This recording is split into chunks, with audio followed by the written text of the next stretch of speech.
Tensions are escalating between Europe and the U.S. over Washington's threat to impose new tariffs until it can acquire Greenland.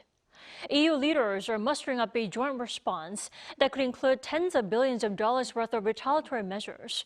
Our Soo-young starts us off. European leaders will hold an extraordinary summit this week as Brussels steps up preparations for a possible trade confrontation with the United States over Greenland. European Council President António Costa said Sunday that he had decided to convene the meeting to coordinate the EU's response to US tariff threats. An EU official said the meeting is likely to be held in person on Thursday. The move follows an emergency meeting of EU ambassadors in Brussels on Sunday, where diplomats reached a broad agreement to intensify efforts to prevent US President Donald Trump from imposing tariffs on European nations next month.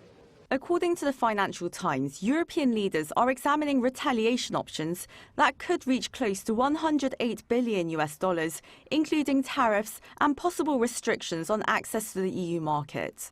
This comes after Trump warned Saturday he would slap a 10% tariff on Denmark, Norway, Sweden, France, Germany, Great Britain, the Netherlands and Finland, starting February 1st. He would hike those tariffs to 25% on June 1st and would maintain them until the US is allowed to purchase Greenland.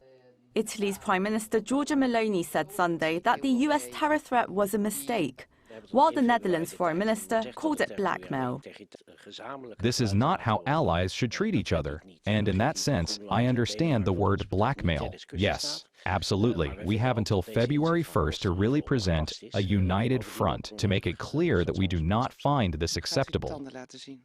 France and Germany have also taken a firm line, with Paris proposing that the EU examine all available countermeasures, including the bloc's anti-coercion instrument, adopted in 2023 to respond to political pressure exerted through trade. EU Commission President Ursula von der Leyen said Sunday that the EU and Britain stand firm in their commitment to uphold the sovereignty of Greenland and Denmark. In her post on X, she says she discussed the developments with NATO Secretary-General Mark Rutte, along with the leaders of Britain, France, Germany and Italy. Concerns are growing for the future of the transatlantic alliance.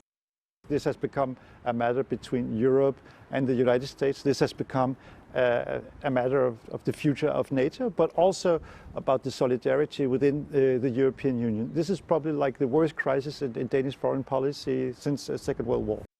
Even amid the criticism, US Treasury Secretary Scott Bessent claimed on Sunday that Europeans project weakness while the US projects strength, and that the US needs Greenland to prevent war. With President Donald Trump expected to attend the World Economic Forum in Davos on Wednesday, the coming days will be decisive for Europe's next move. Soo-young, ArirangNews.